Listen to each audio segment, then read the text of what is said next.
నమస్తే. MP news మన పేరు స్వాగతం. ఈరోజు పేపర్లోని న్యూస్ చూద్దాం. మీటర్లపై మోసం, వ్యవసాయ ట్రాన్స్ఫర్లకు మీటర్లు పెడతామన్నారు. త్రైమాసిక ఒప్పందంతో కేంద్రం రాష్ట్రం డిస్కంలు. మోదీ సమక్షంలో 2017 జనవరి 4న సంతకాలు. ఒప్పందం విషయాన్ని దాసి గొప్పలు చెబుతున్నారు. దీంతో వినియోగదారులకు స్మార్ట్ మీటర్లు పెట్టే పరిస్థితి లేకపోతే డిస్కంలపై కేంద్రం చర్య తీసుకుంటుంది. ఉదయ్ ఒప్పందాన్ని అమలు చేయక తప్పని పరిస్థితి. బీఆర్ఎస్ నాయకులు క్షమాపణ చెప్పాలి. మోటార్లకు మీటర్లు పెడతారండి. టీఆర్ఎస్ గవర్నమెంట్ ఉన్నప్పుడు అయితే ఒకటే ఉపదంపుడు ఉపన్యాసాలు.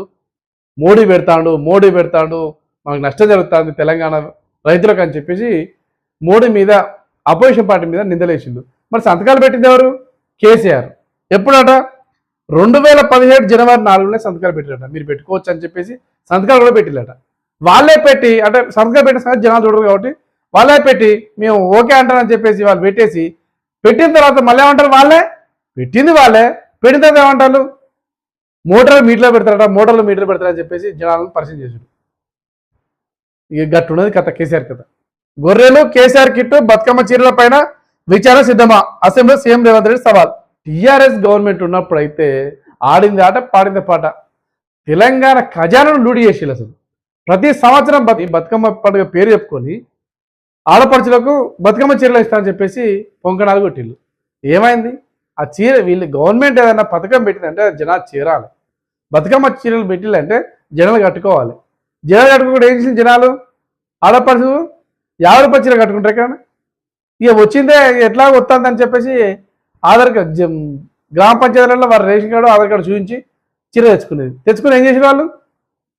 రైతులు అయితే పొలాలల్లో పల్లెటూళ్ళల్లో నార్ల చుట్టూ బెదురు కోసం, లేదా పంట పొలాలల్లో కోతుల బేర్ల కోసం, లేదా పిట్టల బేర్ల కోసం కట్టుకున్న పనికి వచ్చింది తప్ప ఆడపడుచు కట్టుకోవడానికి ఎంతవరకు పనికి రాలేదు.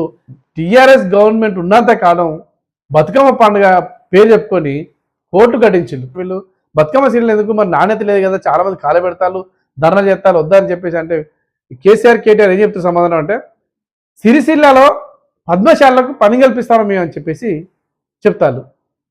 రాష్ట్రం మొత్తం, తెలంగాణ రాష్ట్రం మొత్తం చేయాలంటే ఒక్కూరు వాళ్ళు అవుతుంది? అసలు యాక్చువల్గా సాధ్యం అవుతుందా? కాదు కదా. కానీ జనాలకు సాధ్యమేమో చెప్పినట్టు మేము పద్మశాలకు పని కల్పిస్తాను, ఈ అపోజిషన్ వాళ్ళు కుట్ర పడతారని చెప్పేసి ఒక నిపం మోసి వాళ్ళ పని వాళ్ళు చేసుకోవాలి. ఏం చేసేది? సరే సిరిసిల్లకే ఎంతో ఒక మండలం, 2 మండలాలు, సరే 3 మండలాలు, సరే ఒక జిల్లాకు సరిపడా చీరలేమో ఇక చేసేదనుకోని ఇక మిగతా చీరలు మొత్తం సూరత్కి వెళ్ళి 50కో 100 కొనుక్కొచ్చి జలాల మీద రుద్దేది. అది ఎందుకు? ఎవరు ఏమన్నారు? అసలు బతుకమ్మ చీరలు ఎవయ్యా ఉన్నారు? ఏం కథ? ఏమల్లేగా ఈ జనాలకు వద్దనంది ముందు పెడతాను. ఎందుకు? బతుకమ్మ పేరు చెప్పుకొని కోట్లు గడించే కోసం తప్ప వీళ్ళు చేసింది ఒక్కటి బాగాలేదు. ఇంకేంటి? గొర్రెలు కురుమ కులస్తులు కానీ యాదవ్ కులస్తులు కానీ గొర్రెలు మాకు ఇవ్వమని ఎప్పుడూ అప్లికేషన్ పెట్టుకోలేదు. ఇతనే వాళ్ళు లాభం చేస్తారని చెప్పేసి యాదవులను కురుమకులను మొత్తం సిరిమంతులు చేస్తారని చెప్పేసి గొర్రెలు ఇస్తారని చెప్పేసి పొంకణాలు కొట్టి గొర్రెలు జీడి వీళ్ళ చేతనే కట్టుకున్నాడు. ఇయ్యడం మాత్రం రెండో విడత ఈయన ఇయ్యలేదు, ఫస్ట్ విడత అరకొర ఇచ్చిండు. దాంట్లో ఎన్నో మోసాలు, పై అధికారులు లంచాలు తీసుకోవడం, చివరి వరకు ఆ యాదవ కుర్మలకు గొర్రెలు వాళ్ళ చేతికి రాకుండా ముందుకే మళ్ళీ వచ్చిన గొర్రెలే అమ్ముకోవడం, మళ్ళీ లారెక్కేయడం, మళ్ళీ వచ్చే గొర్రెలు అమ్ముకోవడం, మళ్ళీ లారెక్కేయడం, ఇట్లా జరిగింది తప్ప గొల్ల కుర్మలకు మాత్రం చేరలేదు, పూర్తి స్థాయిలో చేరలేదు. అదొక అట్లా చేరడం కూడా దాంట్లో ఎంతో అవినీతి జరిగింది. దాన్ని అరికట్టండి. ఇంతవరకు కేసీఆర్ 9 సంవత్సరాలు చేసే పాలనలో ఒక అధికారి తప్పు చేసిండు, సస్పెండ్ చేసే దాఖలు ఇంతవరకు లేదు. తప్పు చేసిన గద్దించాలి, ఇంకోసారి నెక్స్ట్ టైం చేయకుండా ఉంటుంది. అట్లా లేదు, ఇట్లా లేదు. ఆయన పని ఆయన చేసుకునేది, అధికారుల పని అధికారులు చేసుకునేది. దీంతో ఇష్టం వచ్చిన చేసి ఆ గొర్రె స్కీమ్ కూడా వేస్ట్ అయిపోయింది కదా.